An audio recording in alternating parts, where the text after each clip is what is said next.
In 1962, the world came closer to nuclear war than at any other moment in human history.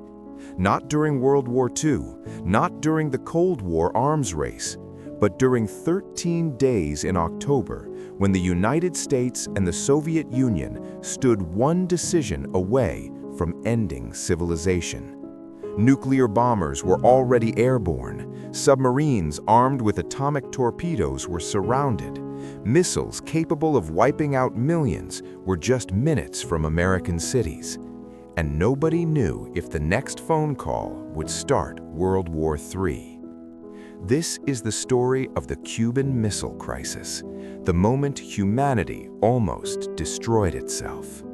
Background. To understand how we got there, you have to understand fear. After World War II, the United States and the Soviet Union became rivals almost overnight. The Cold War began, not with direct battles, but with threats, influence, and nuclear weapons. By the early 1960s, both sides had enough nuclear bombs to destroy each other many times over. The US had placed nuclear missiles in Turkey, right on the Soviet Union's doorstep. The Soviets wanted leverage. Then came Cuba. In 1959, communist revolutionary Fidel Castro took power. Cuba became aligned with Moscow. For Soviet leader Nikita Khrushchev, this was an opportunity. If the US could put missiles near the Soviet Union, why couldn't the Soviets put missiles near America? Secretly, the Soviets began shipping nuclear missiles to Cuba. If operational, they could strike Washington, D.C., New York, and most major U.S. cities within minutes. Discovery. October 14, 1962. An American U-2 spy plane flew over Cuba. The photographs it brought back were terrifying. Clear images of Soviet nuclear missile sites under construction. When President John F. Kennedy saw the photos, he knew the balance of power had just changed. If those missiles became operational, America would be exposed like never before. The clock had started ticking. The 13 days begin. Kennedy had two main options: airstrike the missile sites or invade Cuba. Both options risked triggering full-scale nuclear war. Instead, he chose something risky but calculated: a naval blockade. Officially called a quarantine, U.S. warships surrounded Cuba to stop further shipments. Now the world watched. Soviet ships were steaming toward the blockade line. If U.S. ships fired, if Soviet ships resisted, war could begin instantly. For days, tension escalated. U.S. forces went to DEFCON 2, the highest nuclear alert ever reached in American history. Bombers armed with nuclear weapons were airborne. Missile crews stood ready. People across the United States began preparing for nuclear fallout. Some built shelters, some prayed, some didn't know at all. Then came October 24th. The Soviet ships approached the blockade line, and then they stopped. Some turned around. The world exhaled, briefly, but the crisis was far from over. The most dangerous moment. October 27th, often called Black Saturday. An American U-2 spy plane was shot down over Cuba. The pilot was killed. In Washington, military leaders demanded retaliation.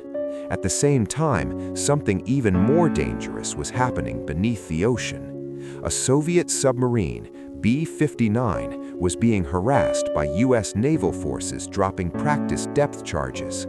Inside the submarine, temperatures were unbearable. Communication with Moscow had been cut. The crew believed war might have already started. The submarine carried a nuclear torpedo. The captain wanted to fire it.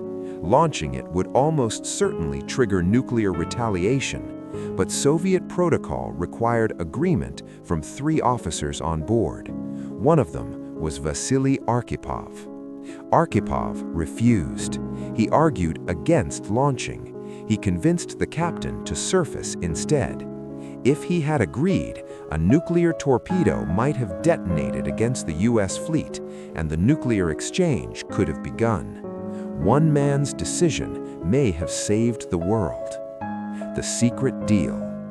Meanwhile, back in Washington and Moscow, secret negotiations were unfolding. Khrushchev sent 2 letters, one emotional and conciliatory, the other more aggressive. Kennedy chose to publicly respond to the softer letter, but privately, a secret deal was arranged. The Soviet Union would remove its missiles from Cuba. In exchange, the United States secretly agreed to remove its nuclear missiles from Turkey. The deal was kept quiet to avoid making the US appear weak.